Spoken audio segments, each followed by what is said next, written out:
Hello and welcome to an episode of Sermon Braindump. My name is Pastor Scott Dalen, ELCA pastor in Southwest Iowa. I prepare these videos weekly to help move my brain into the mode of prepping the sermon that I'll preach on Sunday for my congregation, and also for you, the viewer, to just help gain some further insights as you seek to explore the scriptures on your own. This week, which is Sunday, November 23rd, 2014, is Christ the King Sunday. This marks the end of the church calendar, or the church year. This is the final Sunday in the current church year. And so starting next week, we'll be flipping into the new church year that begins with the season of Advent. This particular Sunday, again, Christ the King, the gospel comes from Matthew chapter 25, verses 31 through 46. We've been in Matthew chapter 25 now for at least 3 weeks in a row. I'm trying to remember. It might even be 4. But it's very fitting here at the end of the church year. We're coming to the tail end of the season of Pentecost. And the season of Pentecost, we look at the growth of the church through history, starting with the disciples in the book of Acts and moving now towards the end times that will come at some unknown point in the future. Jesus is speaking very apocalyptically to his disciples here about what is going to be coming in the last days, or what lies beyond is perhaps another way to look at it. And this particular passage is known commonly as the parable of the sheep and the goats. I don't really like that name for it, because the sheep and the goats really kind of have not a lot to do with it. But the way it goes, when the Son of Man comes into his glory with the angels with him, and he sits on the throne of his glory, all the nations will be gathered before him, and he will be like a shepherd who will separate the sheep from the goats. The sheep he will put on one hand, the goats on the other.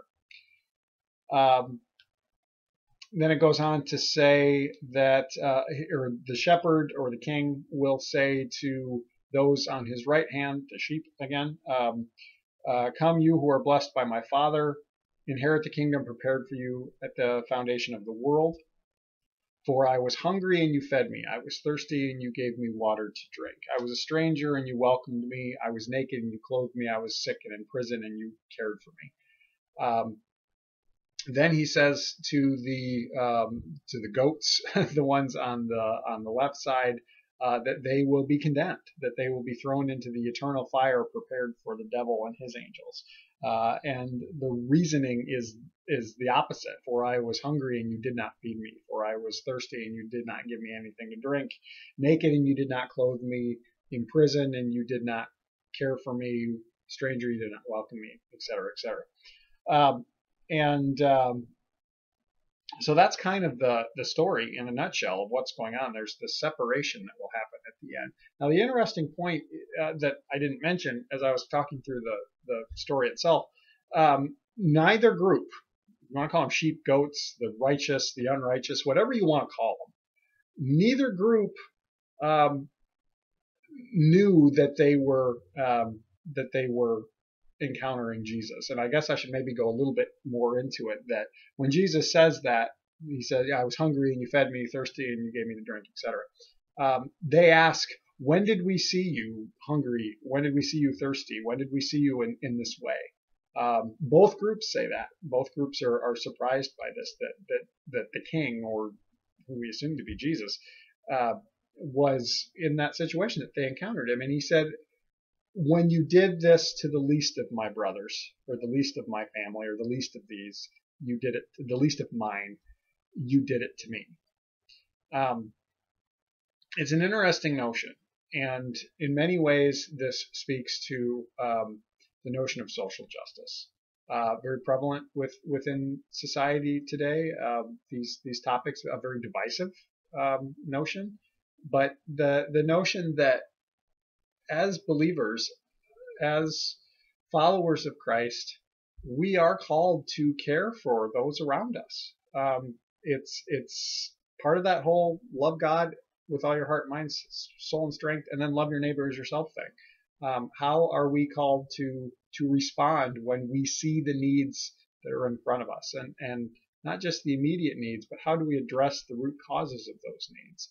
That's certainly an aspect that I may explore in the sermon this week. Others will argue, or scholars may argue, that this passage is aimed at how Gentiles receive the gospel, or how they receive those bearing the gospel. Keep in mind that Jesus is talking to his disciples shortly before his arrest and betrayal and crucifixion. That's coming right up in chapter 26. We start to move into that, so directly following this passage. And he's setting up the mission that they will go on. Shortly after his resurrection, we hear in Matthew 28, right at the close of Matthew's gospel, the Great Commission: "Go therefore and make disciples, teaching them all I have commanded you. And remember, I am with you always to the end of the age." Now, that's what they're going to go do.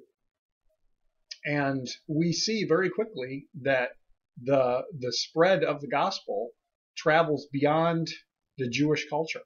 And in fact, it already has within Jesus' own ministry. There are instances when he breaks that cultural boundary, and for the sake of the gospel, for the sake of the love that God has for the world, for all the world. Now, in the passage when right at the beginning, when it says that all nations will be gathered before him, some scholars will argue that the Greek of that is specifying the Gentiles, the non-Jews, not just everyone in the world, although certainly that would include them, but that it's specifically aimed at the Gentiles. And if that is the case, then when Jesus goes on and says that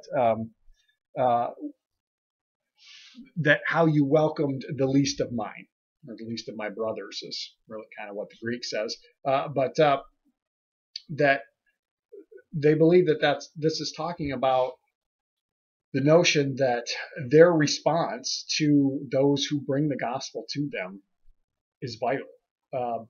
Now, I would argue that this has to do with whether or not the seeds of faith are planted, and faith is present in the person. The whole separation thing, the whole judgment thing, is difficult, and we've seen that theme of final judgment through the last couple of weeks, and admittedly, it's kind of tough to think about. But the good news is that judgment does not fall to us, or I should say that judgment, it's not our place to make those judgment calls of who is worthy, who is not. That's not to us, that is to the King, and we know that Christ is the King. He will rule over all. So for me, that's reassuring to remember that God's grace is offered to all, but it's not up to me to make the determination of whether or not someone has truly experienced it, found faith, however you want to say that. That's one little bit of that. But the other notion is that when the separation happens in the story, initially my gut told me that, okay, the king or the shepherd is making the judgment call. You're a goat. You're a sheep. But upon some reflection, it really seems as if that separation was pre-existing when it came time to separate them. It was not, you're a sheep and you're a sheep, I think you're okay and you're not, so separate. It's sheep, goat. They're two different things.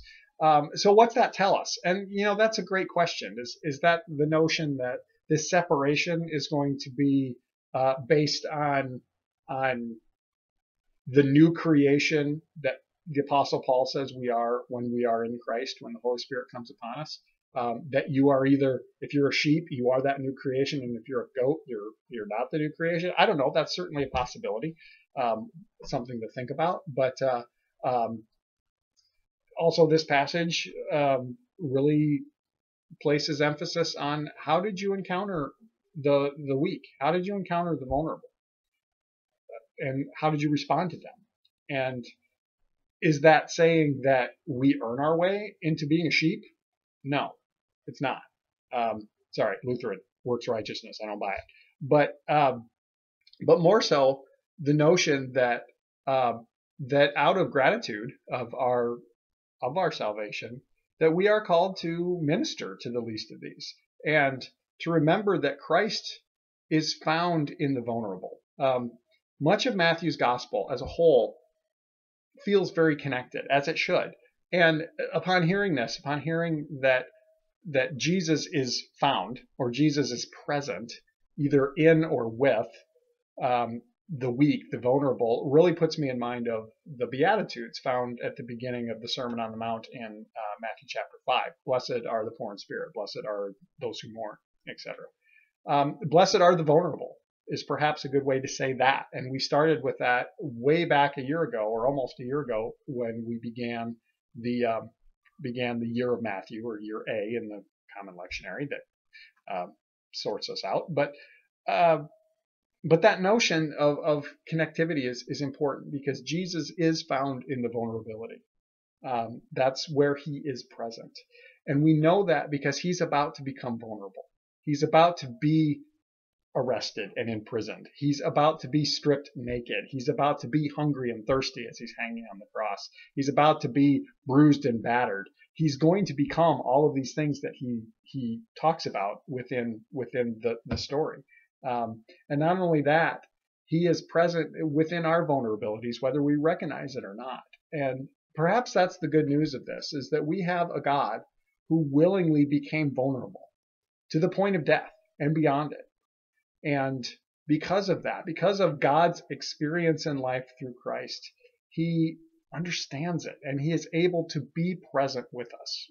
Again, remember the end of the Great Commission I talked about a moment ago. Remember, I am with you always, even to the end of the age.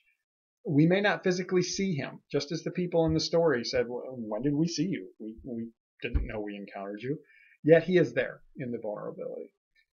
That's kind of what's going on with this passage. Again, it's a tough one, and definitely a thought-provoking and easy to come up with questions of what's really going on in this passage. I hope this has been helpful for you. As always, if you have any questions or comments, pop them right down into the comment section, and I'd love to engage with you.